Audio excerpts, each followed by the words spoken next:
तो सत्सार सभी आत्माओं को जय। बंदी छोड़ कबीर साहब जी की जय हो। बंदी छोड़ गरीदास जी महाराज की जय। स्वामी राम देवानंदी गुरु महाराज जी की जय।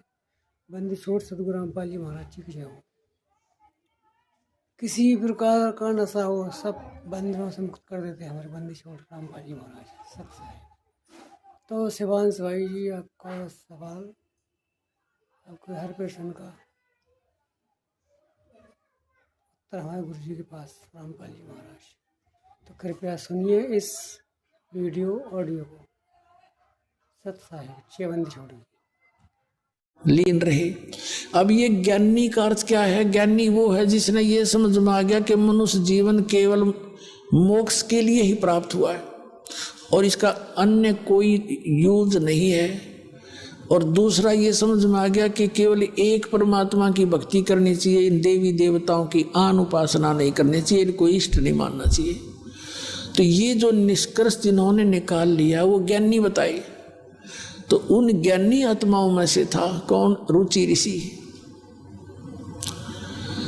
रुचि ऋषि वेदों अनुसार साधना करता था, ओम नाम का जाप करता था और कोई कुटिया भी नहीं बना रखी थी, जंगल में रहता था। 40 वर्ष का हो गया।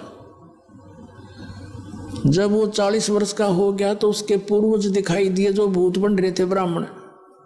एक कर्म कांड कर करके 4 पीढ़ी के, यानी पिताजी, दादाजी, दादाजी का पिता और फिर चौथा दादाजी, ये आकाश में दिखाई दिए और कहा बेटा रुचि तूने विवाह क्यों नहीं करवाया? विवाह कराना चाहिए था, विवाह करके हमारे कर्म कांड करता, श्राद्ध निकालता, न्यों करता, ऐसे करता। अब रुचि कहता है कि पितामहो, वेद में तो इस कर्म कांड को, श्राद्ध श्रुद्ध निकालने को मूर्खों की क्रिया बताई है, अविद्या कही है। अब वो ब्राह्मण भी मानते हैं चारों, अक बेटा ऐसा ही है, वेद में तो ऐसा कहा, बिल्कुल ठीक है तो यह अविद्या ही। फिर भी पितर ये कर देते हैं, पितर पुत्र दे देते हैं, पितर खाक दे देते, आप भूखे मरे, मूर्ख बना रहे। अब दिखाता हूं आपको।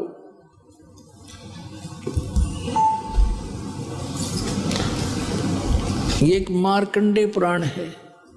पुण्यात्मा, इस विद्या का लाभ आपको केवल परमात्मा पाने के लिए है। बाकी रोटी रोटी का रोला गना बड़ा ना है।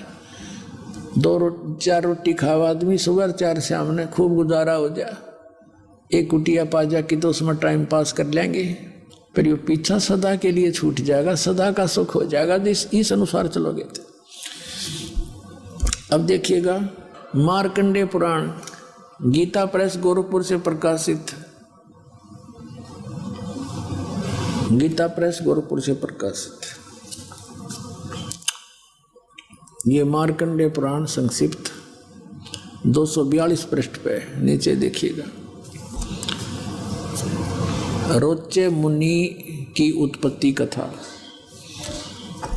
मार्कंडेय जी कहते हैं, ब्रह्मन पूर्व काल की बात है, प्रजापति रुचि, ममता और अहंकार से रहित इस पृथ्वी पर विचरते थे। उन्हें किसी से भय नहीं था, वे बहुत कम सोते थे। उन्होंने न तो अग्नि की स्थापना की थी और न अपने लिए घर बना रखा था। वे एक बार भोजन करते और बिना आश्रम के ही रहते थे। उन्हें सब प्रकार की आसक्तियों से रहित एवं मुनिवर्ती में रहते देख उनके पितरों ने उनसे कहा। पितर बोले, बेटा विवाह स्वर्ग और अपवर्ग का हेतु होने के कारण एक पुण्यमय कार्य है, उसे तुमने क्यों नहीं किया? गृहस्थ पुरुष समस्त देवताओं, पितरों, ऋषियों और अतिथियों की पूजा करके पुण्यमय लोकों को प्राप्त होते हैं। वह सभा के उच्चारण से देवताओं को, शब्दा शब्द से पितरों को तथा अन्नदान बलि वैश्वदेव आदि से भूत आदि प्राणियों एवं अतिथियों को उनका भाग समर्पित करते हैं। बेटा, हम ऐसा मानते हैं कि गृहस्थ आश्रम को स्वीकार न करने पर तुम्हें इस जीवन में कलेश पर कलेश उठाना पड़ेगा और मृत्यु के बाद और दूसरे जन्म में भी कलेश ही भोगने पड़ेंगे। रुचि कहते हैं, पितरगण परिग्रह मात्र ही अत्यंत दुख एवं पाप का कारण होता है। ये ब्याह करवाना तो और बड़ा झंझट, आपके शिक्षा दे रहे हो मेरे को, तथा उनसे मनुष्य की अधोगति होती है। यही सोचकर मैंने पहले स्त्री संग्रह नहीं किया। अब यहाँ कहते हैं पितर बोले, ये देखो चारों भूत दिखाई दे गए बेचारे को, ये चारों भूत बन रहे, और ये इसने दिख गया अपने पितर। अब ये क्या कहते हैं, पितर बोले बेटा जितेंद्रिय होकर आत्मा का प्रक्षालन करना उचित है, किंतु तुम जिस मार्ग पर चल रहे हो तो मोक्ष मार्ग है। देखा कलीन की फूटे बाग नौका जो साधन कर तू तो मोक्ष मार्ग पर जा रहा है, माराला करे नरक मान का, तेरा गजब है ये। पितर बोले बेटा जितेंद्रिय होकर आत्मा का प्रक्षालन करना उचित है, किंतु तुम जिस मार्ग पर चल रहे हो वो तो मोक्ष मार्ग है, आगे देखना।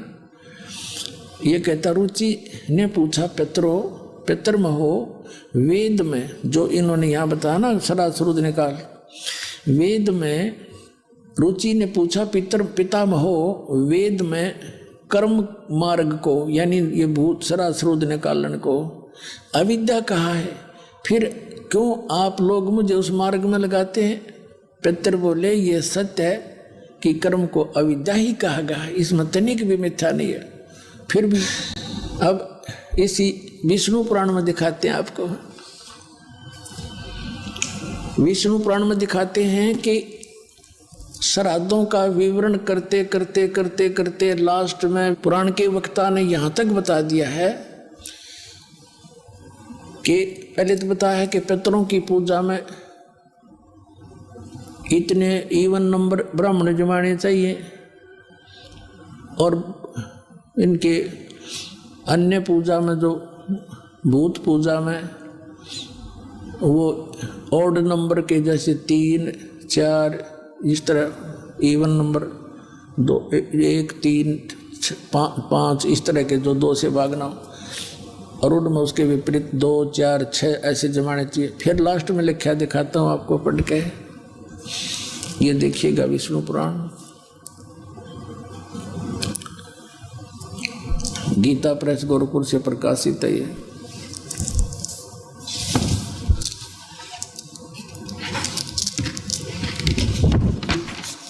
इसके अनुवादक हैं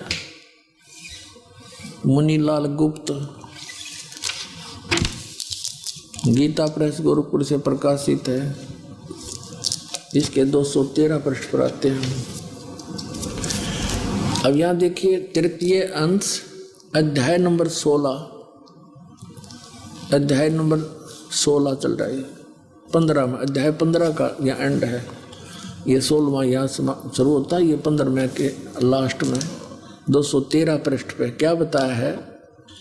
यहाँ बताया कि राजन 213 पृष्ठ पे, राजन श्राद्ध करने वाले पुरुष से विश्व के देवगण, पितृगण, मातामह और कुटुंबीजन सभी संतुष्ट होते हैं।